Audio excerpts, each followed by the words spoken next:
back to Let's Talk Shop. You are listening to Season 5, Episode 1. And my name is Therese and I am your host for today. I run a business called Small Business Collaborative where I help my clients start and grow their wholesale. And I also run courses to help you get more profitable, get comfortable with your numbers, and all the things that you need to put in place to start to wholesale and to also grow your sales. The podcast has been on a little break and now I'm excited and pumped to be back with an episode that I've been wanting to do for almost a year now. I've been a fan of the Product Boss podcast for quite some time, and I'm so excited to have Jacqueline Snyder and Minna Khounlo-Sithep on the podcast today. It's quite a different episode. We didn't know what form or shape it would take, but we thought we'd do a podcast exchange and collab. But actually, when we started talking, once we were going to record, we decided that we should do a virtual roundtable instead and just have a really honest conversation about where retail is over in the US and over here and what the differences are. We also talked a lot about diversity. We happen to have 3 women on the podcast that were all from different backgrounds and cultures. So we thought that would be really interesting and also very important for what is happening right now. Jacqueline Snyder and Minna Khounlo-Sithep are the combined forces behind the Product Boss podcast. They have grown a community of high-achieving product-based small business owners and help them scale their physical product businesses through masterminds, group coaching, and digital courses designed specifically for the product-based business owners, ranging from startup conception to multi-million-dollar companies. Together, their goal is to change the landscape of product entrepreneurship by connecting women around the world through a blend of real-life business tactics, creative strategy, and modern leadership.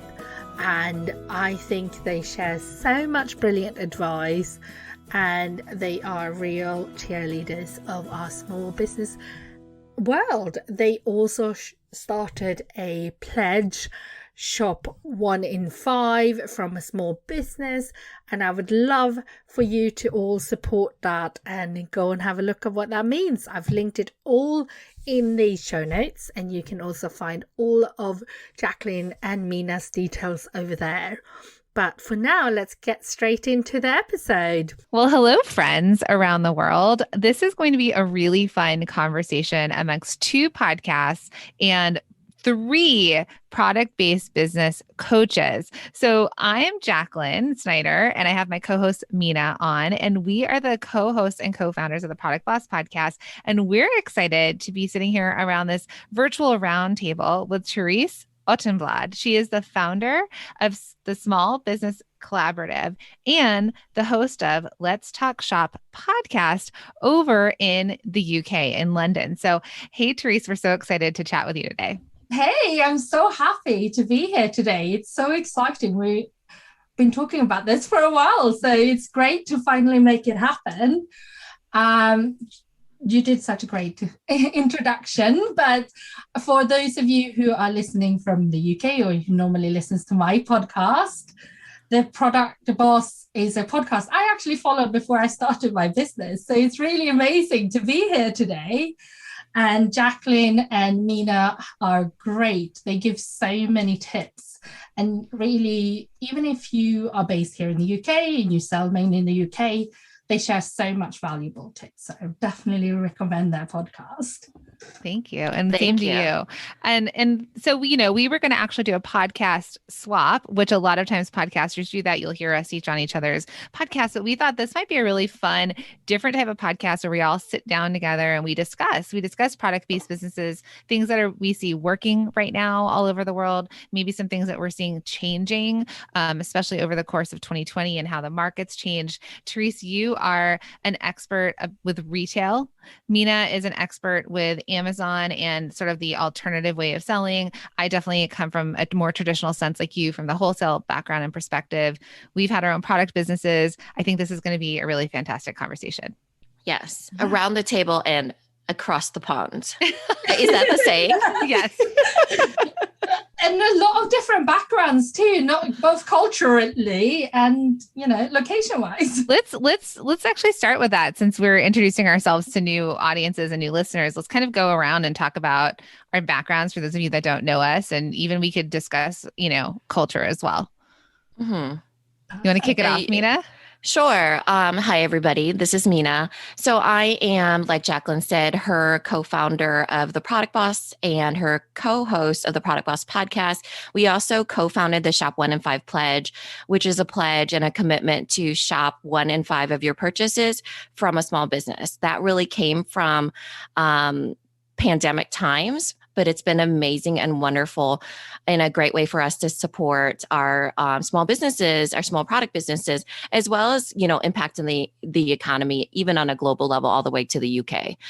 I am located in Iowa, which is, right smack in the middle of the states, right in the Midwest. And my background is that I own Low Labels, which is a product business. We sell labels primarily for daycare, schools, waterproof labels, and we sell on Walmart and Amazon. And it's funny because when Jacqueline first introduced us as, it's going to be 3 product coaches on here having a conversation, I was like, 3? I've literally morphed us into one person. So, we really are 2 sides of a brain here. I come from the more, quote unquote, modern version of selling online e-commerce and third-party selling, that sort of thing. And she comes from the traditional sense. And now we've gotten this other, product boss, Therese, to really be, we have a full body going on over here, I feel like, for product coaching. And then Minna, real quick so culturally wise, let's talk about that because we're actually quite the global community right here on this podcast. So let's chat about that. Yeah. So I'm actually Thai Dam, which has no country to it, but my parents immigrated here in 1975. Actually, my grandparents did. My dad was 19, and my mom was 18, but they were not married until they were here in the States for a while. So I'm Thai Dam, which is a mix of Thai, Lao, and Vietnamese. This has been kind of a fresh conversation with all the Stop Asian Hate movement here in the States, and things happening around that. And being and living in Iowa has been an experience for sure. So, it's been, I'm pretty much the American dream when it comes to culturally what I could have done. American dream in all sense of the word. My parents would probably say I'm very Asian American, whereas if I was more traditional, I'd probably be like married with my husband doing housework, right? So, American dream for sure. And that's my background culturally. Yeah, because you're first generation American, and yes, then first generation, but born and raised in Storm Lake, Iowa. My parents actually were, in the war. My dad, there were refugees in a refugee camp. They came over in 1975 because Thai Dam people were of the poorest villages that got mixed up in the war, and they're brought over because of their agricultural knowledge. Hence Iowa, right? And so that has really made me who I am, I think, because we were, 1975 actually is a really early on movement of refugees coming to the States, and immigrants. And so it's been, I don't know, it's just a culture that I think gets no awareness whatsoever because there's only a certain amount of people, 10,000, 20,000, and then it's almost a lost culture too, because it has its own language. And as we grow and the generations evolve, then it's like all the elders are kind of passing away. And that's kind of where our story started. And now you're the owner of 2 highly successful businesses, like you said. Yeah, right. Therese, so tell us your background. So I come from a sales background, career-wise first, perhaps. I strangely studied fashion and textile design in Italy. And I thought I wanted to go into costume theatre, clothing and that sort of thing. So I thought, what better place than London? So I moved to London, and then I decided I didn't want to do that. And I thought I better get a real job, and fell into sales. It wasn't what I thought I would be doing at all, but I loved it. So I've been selling all sorts of things. I spent a lot of time in publishing, selling books, but to non-traditional channels, so anything but a bookshop. And now I help small business owners grow their businesses, but through selling to wholesale, so selling to retailers. And I'm loving it. It's been 2.5 years now, so it's been really, really good. And from a cultural point of view, it's a bit of a mix. I'm adopted from South Korea, and I grew up in Sweden. So I grew up with a white family. I think it's worth mentioning because I guess we've had quite different upbringings because of that, because I don't really know my culture. Well, I know my Swedish culture, obviously, but I don't know my Korean roots that well. And which is something I thought a lot about over the last, what is it, a week? It's about a week now when we're recording. The whole thing about Asian hate and stuff has really been like, I mean, in general, thinking about my race is something I thought about a lot since last summer, and especially now. So it's really interesting to hear how it's been with you guys. And also, maybe we can get into it a little bit later if that's affected retail where you are, because I think that would be really interesting. Yeah, that's a great discussion. Hey, here's a little fun fact though, Therese. So you know that my name Minna is from I was named after a Swedish woman that worked with my mom in the factory. And so her name was Minna, obviously, and spelled exactly the same. And she was the first person that my mom said that was so helpful to her in the factory. Like, you know, that she was pregnant, really pregnant with me. She was so kind and so, you know, generous. She would help on the line with her, things like that. And so much that she named me after her when she was pregnant. So I'm, you know, got a little bit of Swedish in me too, I feel like, you know. Yeah. Crazy. Yeah. That's amazing. Yeah. So I'm Jacqueline, so that's my voice. And I am also first generation American, but we'll cut to my career first. So I went to school. I have my bachelor's in fine arts as a fashion designer. So similar to you, Therese, I was going to be a fashion designer. I am a fashion designer. I worked for some big companies. I worked for an Italian lingerie company, but they were based out here in the US. Really was given a lot of opportunities at a really young age, hired out of school to basically come in and act as lead designer for fashion brands. I worked with celebrity brands and whatnot. And then in my early 20s, as I was thinking about who I was going to work for next as a designer, I interviewed for Monique Lhuillier. I was working with Louis Vuitton, who was one of the biggest designers in Los Angeles at that time. I interviewed at BCBG. I was doing all the big places. But there was something calling me to working for smaller businesses. And so I actually started my own business, which is called Designer Consulting Co-op. And so for the last 14 years, I've consulted and coached startup fashion, apparel, and accessory brands. So that's my background, right? As a designer, I would design for them. I would develop and produce their apparel. I was basically a one-stop shop for somebody who had an idea to make it. So after, over a decade doing that, I also started my own accessories line back, I don't know, 2010-ish, I don't remember, which was called Cuffs Couture. And that was a wearable wrist wallet. It was when I used to still go out and dance. I didn't have children. I was, young and fun. And I didn't want to take my purse and leave my purse at the seat that we were sitting at, when we wanted to dance. So I created this product. I sold it globally. A lot of celebrities wore it.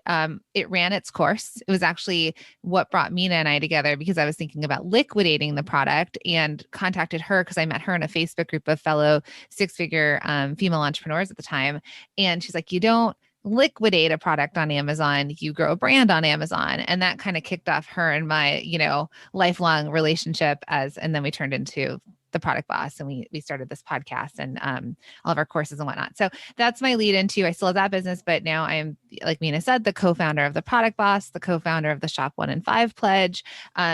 And culturally, I'm first generation American. So both of my parents immigrated. So my mom immigrated from London, close to where you are right now. My dad was actually a refugee from Morocco, went to Israel because I'm Jewish, and was raised in Israel and then immigrated here as well. And he's very entrepreneurial. And I basically learned what I learned about being able to turn nothing into something. And I think Minna and I, from that scrappy first generation, from immigrants moving to the States, we've really been able to figure out how to grow businesses from your living room ultimately. So that's where we're at. And so let's jump into talking to our product bosses. Yeah. Yeah. Okay. So everywhere around the world has been covered. Now. Yes. Almost. So I think it would be fun to start, not fun, but smart in a way to start with 2020. I think that we've lived a lifetime almost within that year, and we've really seen some shifts happening. And I think that globally, we've seen the shift happen. So I guess one of the biggest questions is like, what, for both of you, what are you seeing has been some major shifts as far as us moving from 2020 into 2021? Well, here in the UK, and I'm guessing in the US too, with your because of your pledge and what I've seen on the internet, shopping small it's just been like a real, like, such strong support for shopping small since the pandemic started. I think that it had to do with a lot of things, but it really has been like a bit of a small business revolution, I think, over here too, because the businesses that did really, really well when lockdown first happened, we've had 3 lockdowns here in the UK, 3 main ones. We have had local restrictions and stuff, but we've had 3 main lockdowns. And the first one happened basically a year ago now, this week. And what happened was, like, the first 2 weeks, I think it was a bit of nothing happened. And then it went really crazy. People started shopping again, and they wanted to support local businesses and small businesses. So, product businesses that mainly had sold to shops, I had a few on my podcast, they all of a sudden had this thriving online business they hadn't given much thought to before, because their main income was from selling to trade. And I just thought that was so amazing. I actually then jumped on into, like, sharing a lot of those stories on the podcast. And it was just really fun to see all these people taking this as an opportunity instead of seeing it as something negative. And that has been amazing. How's it been in America with that? I think it's very much the same. There was a lot of fear. And when it first happened, people were convinced that people weren't going to shop, right? There was that whole idea of shut down, what was going to happen. People weren't going to shop. But let me tell you, when people are sitting at home and bored, they were shopping. They were trying to get pleasure at home. And then we saw a huge shift. I think, like you said, there was the shutdown, and then people were buying necessities, right? Oh, I can't go to the gym anymore. And we saw people trying to buy weight. Like, you could not buy weights to save your life here, like, to lift, literally. No, same here. And office chairs. Yes. And desks. I remember seeing someone, like, they're like, yeah, I found this outside of somebody's house. And they were trying to find a school desk for children, like a shorter desk. So I think at first it was a turn to making it comfortable at home, or filling needs that you had, because not everyone worked from home. Minna and I worked from home. Did you work from home at the time? Yeah. So we all had an upper edge on, Zoom and all the things we should have invested in stocks. I feel like back then was Zoom and and Shopify. Those are the 2 things. Maybe and GameStop. And GameStop.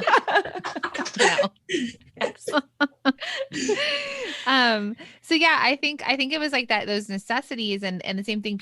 There were people whose entire businesses were built around in person, and retailers. So retailers weren't sure what to do because they physically had to close their doors, and in person again. So what Mina and I did in the first month of lockdown is we created a survival kit course bundle is what we called it. But we were like, you need to get online and start selling immediately. So I think one of the biggest shifts was, and it was years and years, and all of you listening, those of you who really did focus mainly on in person, especially looking back at that year and realizing like there were so many reasons they always told us that they weren't going to stop doing in person, even though they hated the travel and how early they had to get up and all the things. And then the lockdown forced them to get online. And so we saw people starting to show up in video, selling through social media with access, creating Facebook groups, having FaceTime calls, taking their camera, from their phone and showing what was in their retail shop or behind the scenes. And so I think the biggest shift, which is beautiful, is people got online. They found an easier way of doing business. And they also decided to show their faces more to sell their product. Yeah, I would definitely agree with that. I think right now we're seeing so many things happening as far as people feeling more hopeful and people really looking for small businesses to support. One big thing that I'm really excited about is I think we're seeing a shift towards social change being done through purchasing power. So we saw that with Black Lives Matter, in the States. We see that now with Stop Asian Hate. There's lots of things that are changing, even with global warming, right? The being more conscious of the earth and things like that. One of the things that I'm really seeing is that what happened in 2020 is some seeds were planted, whether they were seeds of love or seeds of hate. And now we're seeing them start to sprout.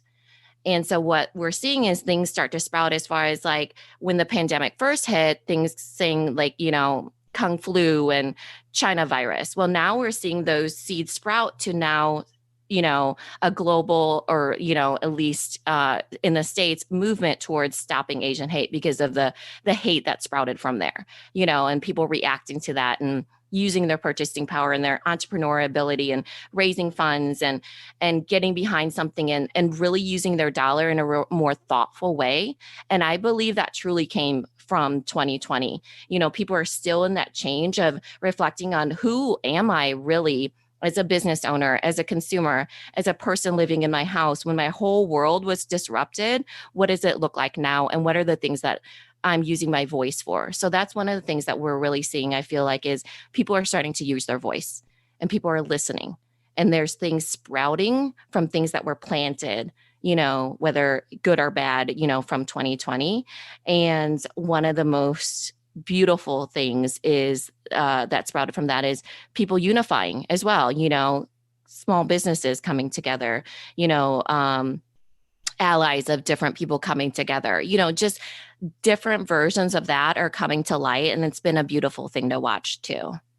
I've been loving following that. That has been the positive out of, there has been so much positivity out of this whole really terrible thing. I mean, all of it. I mean, just, both Black Lives Matter, that is even having to be a thing, and Stop Asian Hate having to be a thing, and the pandemic, obviously. But I just love how it's really rallied people together. And like you said, the whole thing that people are using their voting power, they're voting with their money. The pandemic really showed people that matters. I think we almost lost that before, that we forgot that we can actually do something about it. So we were just shopping out of convenience almost. There wasn't, a lot of us weren't shopping for, what we want the future to be, but now we are. Agreed. I think it was, and people talk about before the pandemic and when we get back to how that was. And I'm actually looking forward to the new way of life. Exactly what you said. I used to spend hours. Listen, I love Target. I know you guys don't have that in the UK. No. Lucky for you. No, I mean, it's, it's a big store. I'm trying to think if there's what stores it would be like. We don't have anything as big, but we do have stores that sell part of the kind of similar things. Would Boots be like that, or is Boots more like a drugstore? More like a drugstore, I would say, but like more like Dunelm or The Range or that sort of thing. Basically you can get anything you want that you need. It's cheap. It's on trend, that kind of thing. And, there's the idea of going and people would just go and there's a Starbucks there and so people get coffee and walk around and buy things, or there's discount shops of people buying things. And I think that there's this consciousness now twofold. One, we understand our purchasing power. So as consumers, we're all consumers, whether we own our own businesses, we understand that our dollar matters.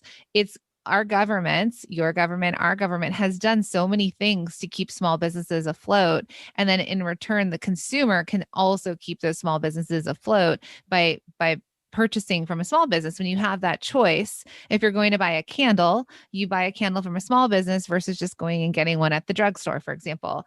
If you're going to buy jewelry, could you support a small business that's making jewelry versus, again, something cheap, or we have H&M and Zara, we have those companies across Topshop, so instead of buying from them.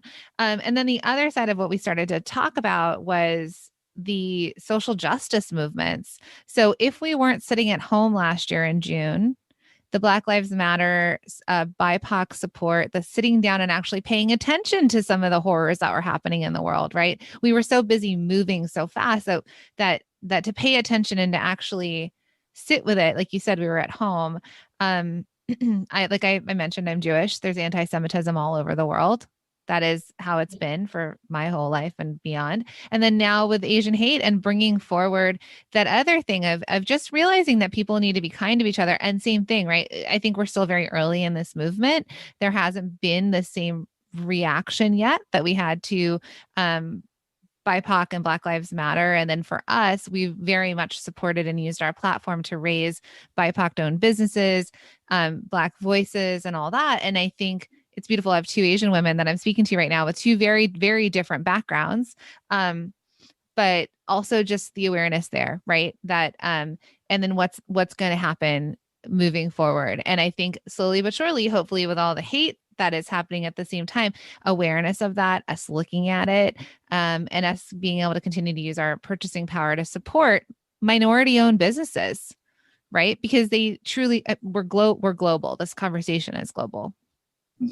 Right. And I mean, that's what I mean, this is truly a candid and, open conversation. And that's what it is a conversation, right? I think we're all starting to talk about things more. And, even as small businesses, I think we all have a self-doubt to us all the time.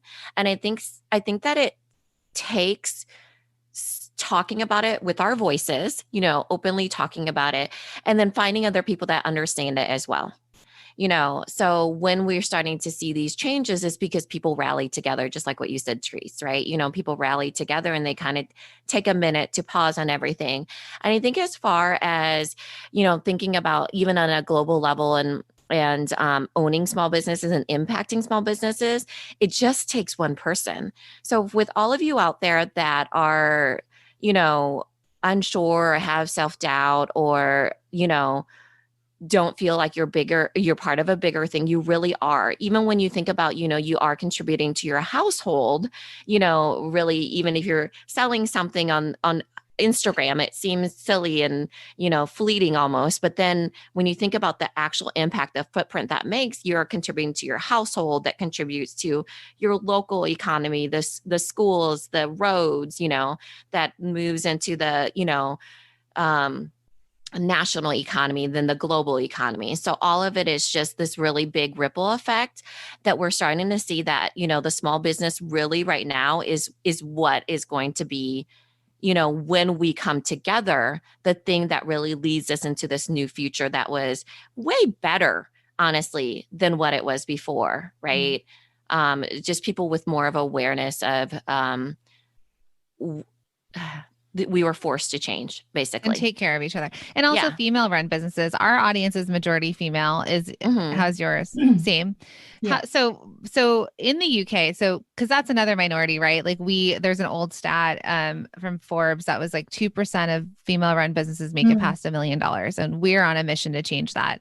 So in the UK, at least from what you know, how is the support for female-run businesses? Is there? Think how is that? There is a real community, obviously, via social media, But I don't think there's much more outside of that. I don't know necessarily if I hear very little about government bodies or, different think tanks, like all these different things.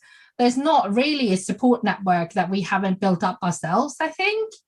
I think women have been really, we like to gather, don't we? Whether it's virtually or in person, but I think there is a lot of brilliant resources now to come together and support one another.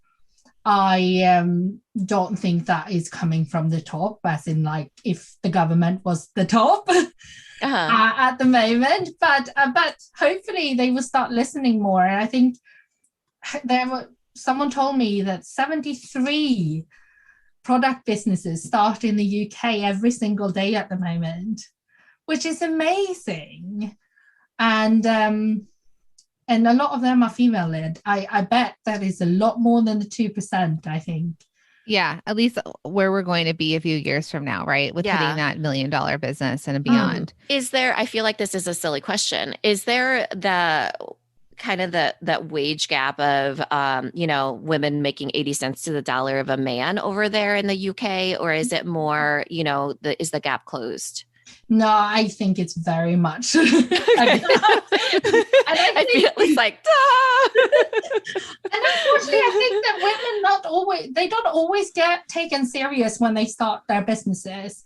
I certainly have had clients whose husbands think that that's your hobby, yeah. And it's hard to be taken serious sometimes as a woman. A lot of women, one thing that I noticed with a lot of people in my community, my Facebook group and stuff, people don't put on their Facebook profile that they are a business owner because they're really worried about what other people around them are going to think. I don't know if it's a similar thing in your communities, but people don't take women seriously enough. And I think women don't sometimes. I mean, you're right. If a woman starts making something from home, someone's probably like, oh, that's a nice hobby. If a man started making something from home, I know this sounds like a big assumption, but do people start to say, oh, that's a hobby or that's a business if they're both selling? Yeah. Right. Oh, 100%. They're more like, good for you when it's a woman. And then when it's a man, wood it's in like, your garage. Yeah. When a man is making furniture or something and selling it, they're like, oh my gosh, that's amazing. What a great startup story, Yeah. So it is definitely just, perception of that definitely needs to change. And I think that really leads, I think women play a part in that as well. Because women definitely can raise each other up in a way too. And I think that's definitely changing globally as well. Thank goodness. But yeah, it's interesting to see that because I think it's kind of nice actually hearing that too, in a way, that it's not just the United States. Yes, that we all have to deal with it. I don't know. Sweden obviously is quite forward when it comes to gender. I was going to say, if we were talking about Sweden, it'd be a whole other conversation. Right. But they have put things in place. Although I've never been a business owner in Sweden, so I don't actually know how different it is in actual real life. Of course, on paper, it might be very different. It might be more equal in the views of other people, but actually living it, I don't know. And I will say, I think all three of us are on a mission to change that and so all of you listening that haven't defined yourself as a business owner, if you make something or have something and you sell it in exchange for money, you own a business. So my friends, you're a business owner, right? If there's an exchange of money, right? You are in business. If you have to pay taxes on that, and hopefully you're all, up on the up and up, that's business. So I think that's the thing that we've really been about. I know you said you followed our podcast for a while, is this collaboration over competition, women supporting women. Now, listen, we're speaking very specifically to that. But again, we talked about minorities. It crosses genders, right? We're not trying to be so specific, but from our perspective, from our lived experience, this is what we know, and this is what we're able to chat about. So for all of you that haven't said that, like Therese said, add owner, co-founder, designer, creative visionary, add some sort of title, take ownership, boss, take ownership of what you've created, because I say it all the time, but you're courageous. As we look around, not everyone starts their own businesses. Not everyone has that courage to put themselves out there in that way. So I'd love for you all to take that away from this episode. Absolutely. And I love how you say your product bosses, because I think as women, we don't do ourselves any favors. I'm sorry if you guys have a different opinion, but I think that there's a lot of girl bosses and, like people's putting like our gender, mompreneurs, and these sort of titles instead of actually being a boss or just being a business owner. I think we're not always helping ourselves. Yeah, absolutely. Agreed. I think, that's something that's changing, which has been so great too, because, how we frame it up is a lot of times how people see it, right? Mm. And so that's been something we've been seeing in our community. And like I said, it only just takes one person. In our case, it took two people, and we're changing a lot of things about perceptions of what people have for themselves, as well as, how they could help each other. And it's been amazing to see. I mean, look at this whole new world of, us three being around the world and being on a podcast episode together and speaking so freely, as well as like really placing in, like, we're planting our own seeds right now, right? We're planting our own seeds right now. And so it's really nice to see like people using their voices more, and what that could evolve into. Just 4 years ago, Jack and I were just two ordinary people in our own worlds that didn't even know each other, So women really have the ability, to impact each other, even when it just, one or two people meet up with each other. Okay. So what types of questions do you think that we could help or tips that we could give our audiences about perhaps starting a business, growing their business? I don't know. I was thinking about the difference between selling in America and selling here, and what we can learn from each other. Because here people are so reserved about selling, whereas in America, it is very much you build your dream. And I love that. But here, people don't really dare to do that. So it would be interesting to talk a little bit how selling is different, I thought. I'd love to hear what we can laugh about. I was going to laugh about what's so funny is that she said, I think people are just more lovely over there as far as like when they think about things. Because, here's another fun fact. Since I'm throwing out fun facts today, they're going to switch all of the voices in the airports to be a British accent because it calms people. Right. Really? So like in America, American airports, is very aggressive. Yeah. American airports are going to have the accent. Just like if you have Siri on your iPhone and stuff, you can change it to a different accent. Or mine's whatever. Australian on my Siri. It disarms people. It disarms people when you have that, right? So when you're thinking about selling, one of the pointers that I have for all of you out there is that you have to really, whatever accent. This is not to say use a British accent.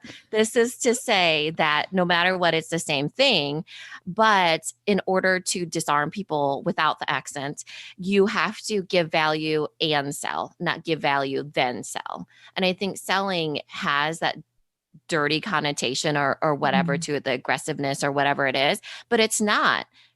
People, lots of times people in exchange for value of some sort, they want to support you. They want to buy from you. They want to, be more thoughtful with their dollar, and you are just providing a product to them in exchange for that. And so you have to remember that is the scenario that's happening, not that you're selling them like a used car salesman or something. Well, you're not forcing them to buy anything. It's not like you're running after them and being like, you have to buy this. You are just telling them about all the positives with buying from you. And we don't have to hide that we're doing that, because people want to hear that story. So tell me, because my family is half British, so I had a very loud half of my family, which comes from like the markets or the shouks in like Morocco, where there's like they haggle with you. It's like no, I'm not going to pay you $5. That come back, lady, like I'll sell it to you for $3. Like that's one. In half that of case, they are indeed running after That's you. one half. That's like my sales side. And then I have my mom's side and they're very reserved. My mom sells stuff. She's a product business. She sells on Etsy, but she's very reserved. She's not comfortable with that selling. But there's also my grandma, if there's a sensitive subject, so British, she's like, what color are the walls? Like that's how she changes the subject. So obviously it's culturally different everywhere and amongst all of us, right? We all have different cultures we're bringing, but let's talk about the UK then, what you're seeing in terms of how people sell, because also for all of our listeners that are global, if they want to get into the UK market, they probably also have to have an awareness of the culture. Yeah, I think it's a very like don't show that you're selling kind of attitude sometimes. I wish we would learn a little bit, be a bit more pushy sometimes. Not pushy, but more open about that we're actually selling something. But it is very much, a conversation, which is lovely, but it is just lovely a lot of times. We're so polite and we're so nice to each other, where sometimes someone just needs a small, gentle push to, if they're open to it. I think that we can, here in the UK, for example, it's very much, if you introduce yourself to a retailer, it's, a lot of retailers nowadays, they don't even want you to call them or phone them. Some of them even say on their websites that they don't want you to walk into the shop. I know that's hard right now because we're not allowed to right now, but normally, whereas actually when you do it, it works. So we're almost always holding back a little bit. And I think almost everyone, I would say probably 80 or 90% of the people I work with or that take a course of mine, everyone says they're not comfortable selling. They don't like selling, but everyone's doing it. Otherwise we wouldn't have businesses. So I think that there's no, I think a little bit of more confidence of the fact that it's okay to sell would be really, really useful over here.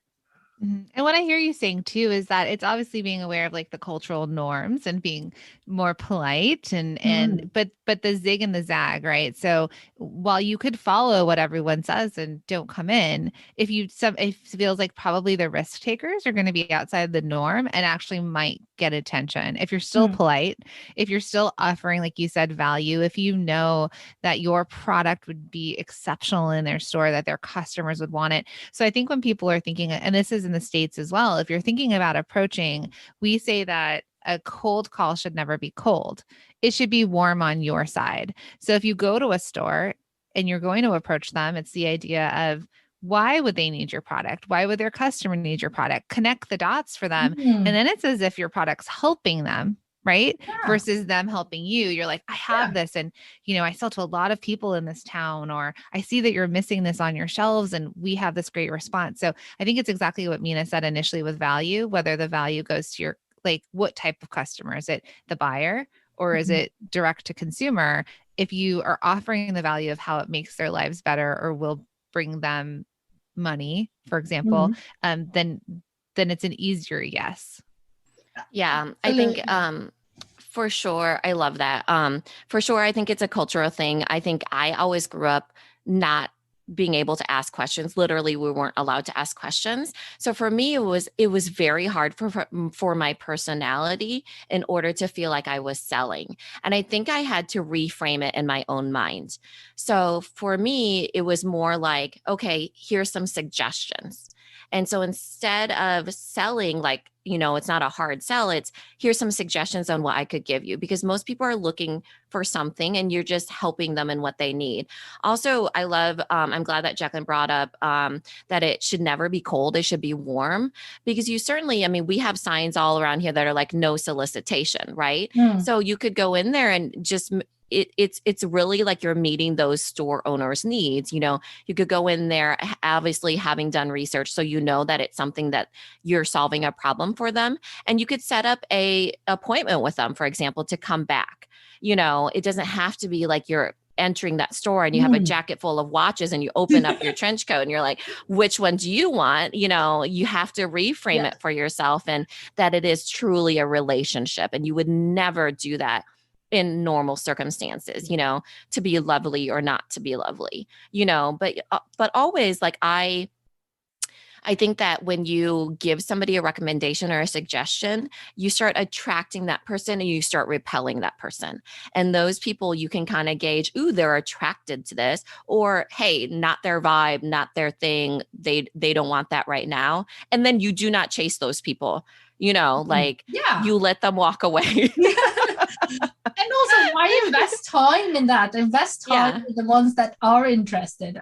I love how you say that selling is basically helping someone, because that's something I say all the time, that it is about helping each other as well. But when you go into a retailer, you really need to know how you can help them. And that's whether you do it by email or by phone, and I guess you're selling directly to the end consumer as well. We just do that on Instagram instead, or on our email marketing, or in our product descriptions, or, whatever way we can do it. For sure. And I think it comes back to what you were saying before, Therese, about taking ownership of being a product business, of being a owner of your business.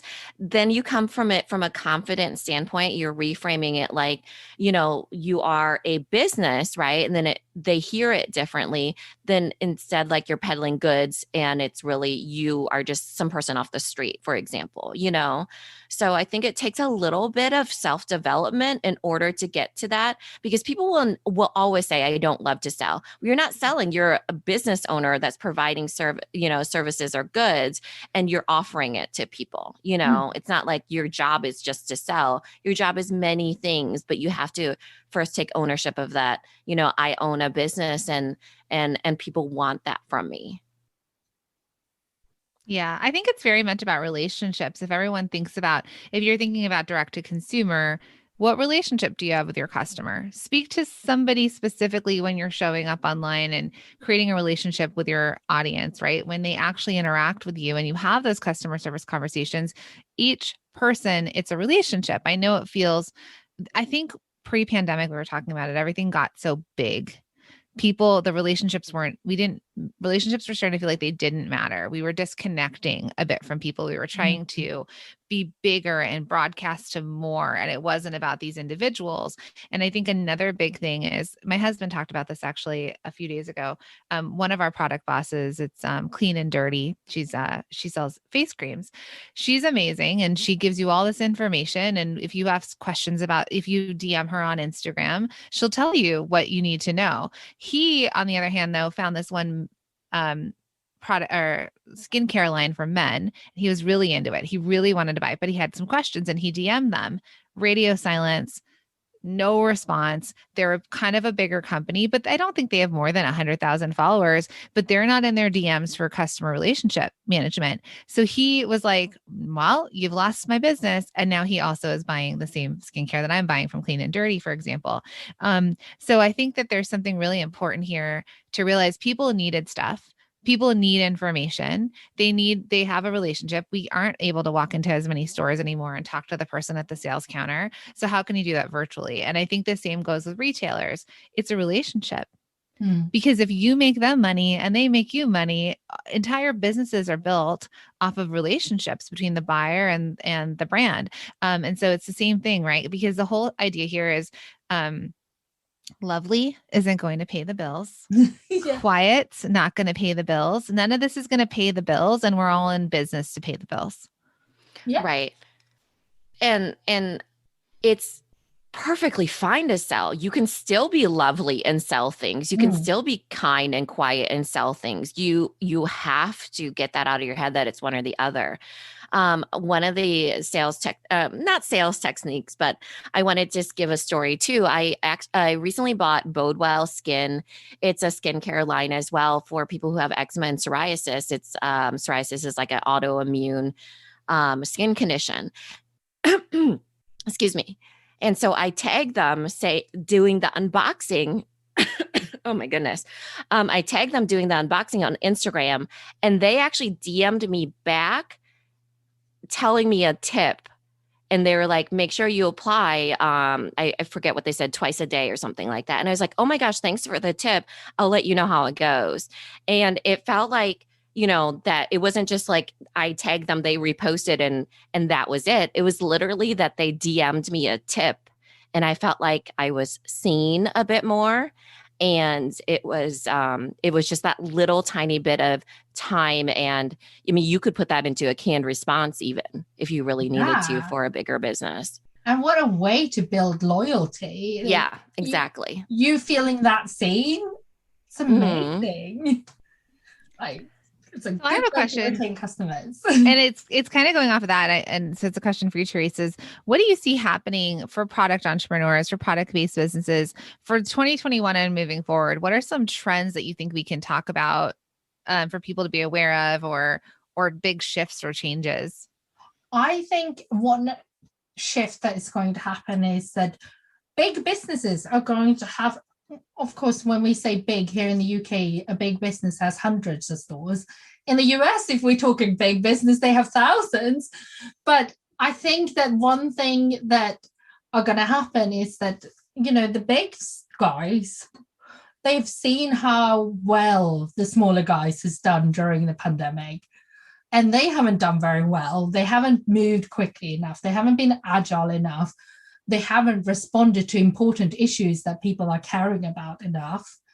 So I think that the one way they're going to be able to do that is probably by trying to kind of get a little bit of that small business magic by bringing more smaller businesses into their ranges and talking about them differently, doing, I don't know, small business highlights on their blogs or whatever it might be, or maybe doing something in store with their point of sales or their shop windows.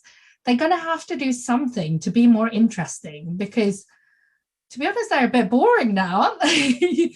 I mean, totally. Target obviously has a place. I would love to go. But it's also like Marks and Spencer's, right? Would you say the same about Marks and Spencer's? Because it's not individual brands, but it's rather the whole.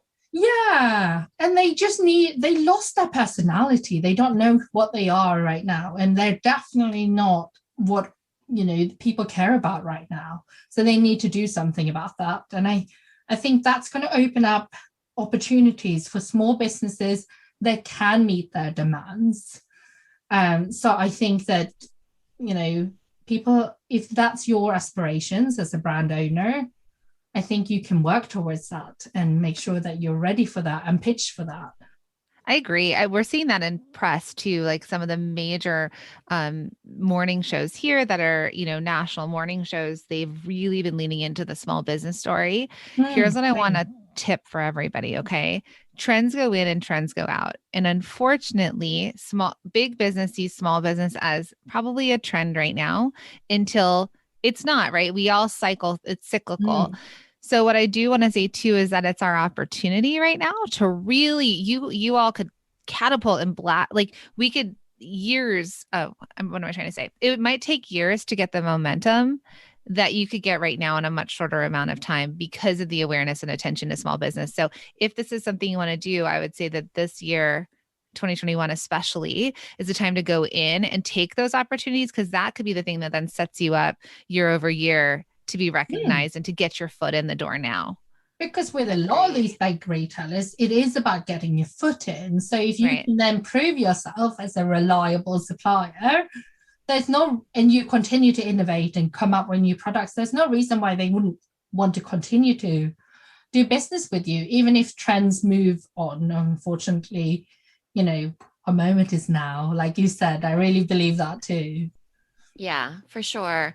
I think one of the things, as far as, talking about trends, I think we're going to see a lot more of a blend. There's going to be a blend of offline with online. For example, online stores, Low Labels, for example, sells only online, but I could go to our local, brick and mortar, for example, and do a collaboration with them. Or if you're a local brick and mortar, maybe people order online, you do curbside. So there's going to be a blend of lifestyle of how people interact with small businesses. I think the other one is what you guys were saying, right? This blend of big and small. So, for example, for I forget what it was for. Oh, it was Black History Month. Going off of Black Lives Matter being a really big deal and pushing into this year still being a really big deal. But for Black History Month, I think it was FedEx that sent some of its small business vendors a big giant box with a whole bunch of small businesses in there, and they were all Black owned, and it was so cool to see that, right? So FedEx actually put themselves in the limelight or the spotlight with the small businesses, because they were able to facilitate things that those small businesses would never be able to do alone. And so I think that that's really cool. Like what you were saying, this, the big businesses getting in the door, they are definitely, we're going to see a blend of that in 2021. Yeah, I think if you all stay quiet and don't try and take advantage, like you said, like the moment is now. The moment is now for so many different things. Small businesses, BIPOC owned businesses, social justice changes, so many things that people are paying attention to. Do not miss this opportunity, right? We've been given this opportunity for visibility to, like you said, to be seen and heard. And I think vice versa, like you said, this customer feeling seen and heard and it actually mattering to them, right? Not being just one of the many. The trend that I see actually happening, and we're seeing it with big box retailers and also some of the very successful product business owners that we know, is the shift away from those massive discount sales. So, for example, there was such a holdup in production, right? I'd never seen certain big box stores run out of product before, where they sell out and you can't get more of it. And part of it was the production holdup, right? There were bottlenecks in production, things being imported, all the things that have kind of happened over the last year that we started seeing goods go away. So, because of that, they saw that scarcity mattered more and that people bought. And so you're not seeing those huge blowout sales that maybe we were used to. Here in the States, we have Macy's, and Macy's always does these like gigantic sales. But I do see big boxes moving this way. And we've also told a lot of our product-based business owners not to do sales because they were selling so well that we're going to lean more into the promotion. So really highlighting products, promotions, launching new product lines, building scarcity around them, making it special versus having to run sales all the time to offer the discount to get customers in. So I think going back to the beginning of our conversation, if we're talking about value based, if we're talking about small business, if we're talking about limited quantities, if we're talking about handmade or special items, we could sell all of that through a promotion versus needing to offer some massive discount to be able to get the orders in. And I love that. It means that smaller businesses can definitely be more on an even playing field, because if you are making everything yourself, I think a lot of small businesses are thinking much more sustainably and ethically than perhaps the big guys sometimes. And if you're taking all those things into account, your product might be at a premium price point in comparison to a mass-produced equal.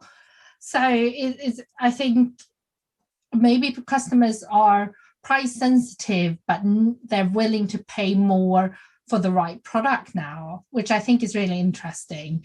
That, yes, we want a bargain. I mean, we're always going to want a bargain sometimes.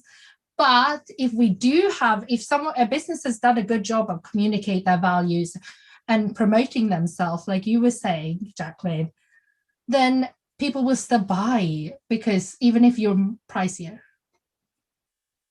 Do you have Peloton over where you are? We do. Okay. So that's a big thing that I remember prior to the pandemic, $2,500 or whatever it works out to in pounds or the Canadian dollar. But it was expensive and it was a luxury item. I remember everybody saying, when I make it, I'm going to buy myself a Peloton. It was like this luxury item. What's crazy is over the pandemic, when people really found value, that was value based, they couldn't go to gyms, they needed to invest back into themselves. Peloton didn't offer a sale during the pandemic. Rather, it had 3 to 5 month wait times. And I know so many more people now, even my sister, which I actually had no idea that she was going to go buy it, because she doesn't make a ton of money, or she would consider herself that she could splurge on a Peloton, but it was something that was very important to her, and she was willing to wait for it and pay a premium for it and the subscription. So I think it's a really good example of what do people need? And if it's value-based and you show up for them and you offer a good product and your customer service, that's a big part of what you do. That's where we're seeing the shift now, I think, in the values for people. Yeah. And I think we want even more of an experience when we shop now, whether that is in person or online. I don't know if in America it's also, I think subscription boxes have become more and more popular for a long time, but even more so over the last year. And they're not generally, you could probably find something cheaper if you went and looked for it, but it's not about that. It's about, supporting one business and getting a bit of a surprise every month. Yeah, for sure. I love that. Subscription boxes are all the rage over here too. I feel like they've been for a while too. So I think that we could literally talk to you all day. It's been such a good conversation, but I think we should wrap up with maybe a tip for everybody on what one last tip that we could give all of our product bosses out there around the world. Therese, do you want to start? Yeah, I'm thinking. She's like, put me on the spot, Minna. Yeah, I have to think about mine as well.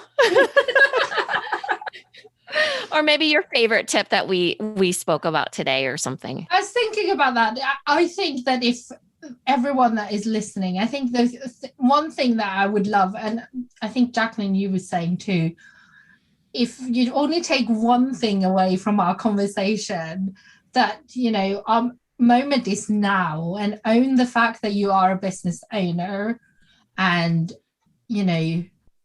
it's now to make it. We have this short period, relatively, I suppose, where all eyes are on small business. So make the most out of it. Tell all your friends, tell all your colleagues, tell everyone that will listen, because they are potential customers. So why wouldn't you? And tell them that you're a business owner. I think it's something to be really proud of. I agree. Mm-hmm. For me, I would say confidence. So if you listen to our podcast, we often talk about Minna and we don't share a single personality on the Myers-Briggs personality test. We don't share a single letter. And we always say we make up one whole because we're so different in our approaches to things and things like that. But I'll say I wasn't always confident. It was learned. It was confidence in my knowledge and reinforcement that, I do know what I'm talking about. It comes with, I think, age, and it comes with the longer you're in business, and a little bit of fake it till you make it. Right. So a little bit of that, like, okay, I know enough. I'm a step ahead, or I'm just a couple steps ahead. So I think for all of you, I'd love for you, as we're talking about really, this is your moment. I think it's confidence, showing up with confidence, starting to surround yourself with people that get it. And that's why I think both of us have created podcasts for product-based business owners. We have courses, we have communities. It's because once you find your people, you'll realize you're not alone in the thoughts you're having, in the decisions you have to make. And you'll also realize you're not alone in the beautiful wins that you're having and the approaches to stores or selling to customers. So I think that confidence, and I want to also just add, because I said about confidence, I show up a lot on video, and Minna, my friend who was raised not to speak, not to be seen, and not to be heard, is now a podcaster of a major podcast and shows up on video all the time and makes reels on Instagram. So it's learned, right? You have to just keep doing it, and you have to practice. And the more you do it, you'll build confidence. And I think once you all find something to keep repeating, then you'll see it pay off over and over and over in anything that you need to do for your business. Yeah, I love that. I think my big takeaway from this podcast, as well as all of 2020 and my whole life, boiling it down to this very moment right now, is that it's not one or the other. You know, you have one life to live. You can either decide if it's I can sell or be lovely, or you can say I sell and be lovely. You can also be confident and quiet. You can be, so many things, right? You don't have to be anything, right? But you get to decide, right? And so you hold the power. So you hold the power and the ability to change other people's lives. So you get to decide this in the one life that you get to live, who you spend it with. I think that was something that was startling and shocking that came out of 2020, was that, oh my gosh, my life, what is it now? You know? And then now we get to choose again. And how beautiful is that, you know? And we get to choose who we spend it with, like what Jacqueline was saying, what we get to do with it, how many people we approach, how bold we are. Confidence is not a light switch, but is something that makes you feel joyful and impactful. And you get to also live the life that you want to live. You know, that's surely what confidence is. So for me, even though I'm showing up on video, is it still hard? Sure, it is. But it doesn't matter if it's hard or not. I'm still doing it anyway. So I think that's one thing that I've learned from 2020, is that it's not one or the other. It's not, you know, that I have to stay at home, but I have to take care of my kids. They go to school on virtual school, and they're learning and chilling in the house with me, you know, and I'm working and still in the house, you know. So it's not picking or choosing. It's definitely like you get to do what you want to do with your life, and showing up and working towards that confidence is something that is, like Jacqueline said, learned, but it's a process, right? Just like living everyday life. It's like every single day you work at it and you get to choose that. So that would be, I think, the thing that really came out of 2020 for me.